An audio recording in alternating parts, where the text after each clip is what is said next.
Salut tout le monde, aujourd'hui vidéo qui va intéresser la majorité d'entre vous, tout simplement parce qu'on va parler d'une créature mythique, d'une creepypasta très connue. Mes amis, aujourd'hui nous allons parler du Rake.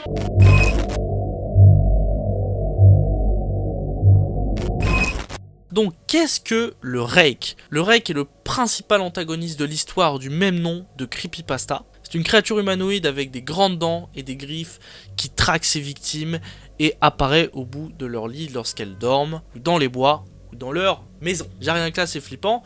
Et en plus, ce qui est génial dans cet épisode, mesdames et messieurs, c'est que j'ai pas mal d'illustrations pour le Rake qui sont bien flippantes. Parce que j'adore cette créature, elle est vraiment bien faite, et c'est très flippant. Quelle est l'apparence du Rake? Le Rake est décrit comme une figure humanoïde, pâle, mince et nue, ou comme un grand chien chauve et difforme. J'ai rien que là, tu vois. Il est souvent considéré comme ayant les yeux blancs. Le Rake a également des griffes extrêmement acérées, c'est pourquoi il a été nommé le Rake. Pour ceux qui ne savent pas, le Rake veut dire le râteau. Tu sais, les râteaux, ils ont des griffes.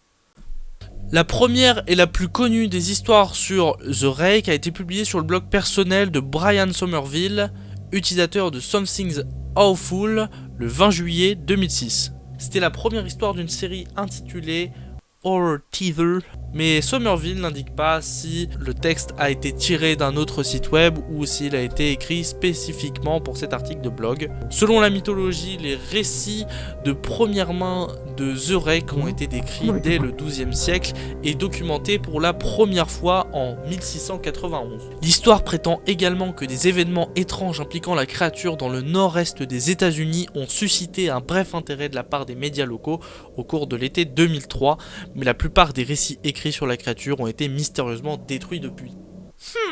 Étrange, n'est-ce pas? D'ailleurs, un message assez dérangeant que l'auteur nous a laissé sur le blog. Alors que je me prépare à m'ôter la vie, j'estime nécessaire d'apaiser la culpabilité ou la douleur que j'ai introduite par cet acte. Ce n'est la faute de personne d'autre que lui. Pour une fois, je me suis réveillé et j'ai senti sa présence.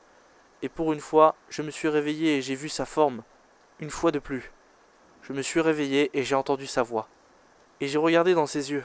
Je ne peux pas dormir sans avoir peur de ce que je pourrais vivre à mon réveil. Je ne pourrai jamais me réveiller. Adieu.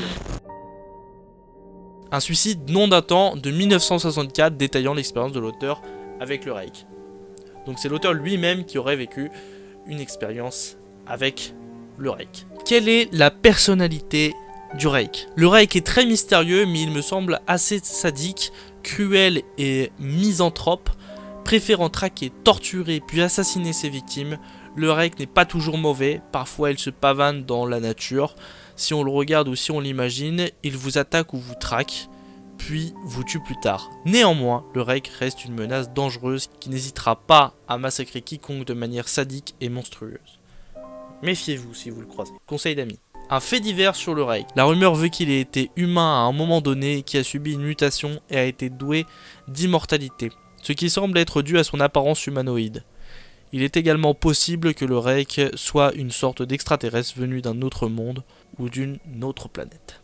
Il y a plein d'hypothèses là-dessus, évidemment ça reste une creepypasta et ça a été complètement inventé. Mais c'est pas pour ça que, évidemment, le cinéma a sorti un film du nom de The Rake, qui est un found footage. Pour ceux qui ne savent pas ce que c'est, je vous invite à voir la première vidéo de la chaîne qui explique ce qu'est un found footage. Ça c'est calé ça. Il y a également plein de vidéos sur internet qui disent avoir vu le prétendu Rake, et la plupart de ces vidéos sont assez flippantes. Quand j'étais gamin, parce que ça fait longtemps que ça existe, en 2006 c'est marqué, je voyais ces vidéos et je croyais que c'était totalement vrai. Alors certaines sont vraiment convaincantes, et je les ai montrées dans la vidéo la plupart, et voilà, je pense que vous avez vu, c'est vraiment flippant. C'est très bien fait, je me demande même s'il y en a qui ne l'ont pas vraiment croisé dans la vraie vie, genre, tu sais... Voilà, cette vidéo est à présent terminée. J'espère qu'elle vous a plu, et j'ai parlé d'une créature très connue, d'une creepypasta très connue, et ça me faisait énormément plaisir, parce que vraiment, elle m'a traumatisé enfant, et c'est génial que j'en parle. C'est bizarre dit comme ça, mais c'est génial. Un gros pouce bleu comme d'habitude si vous avez aimé la vidéo. La prochaine vidéo, je sais pas encore sur quoi je la ferai. Merci à tous d'avoir suivi et à bientôt pour une prochaine vidéo.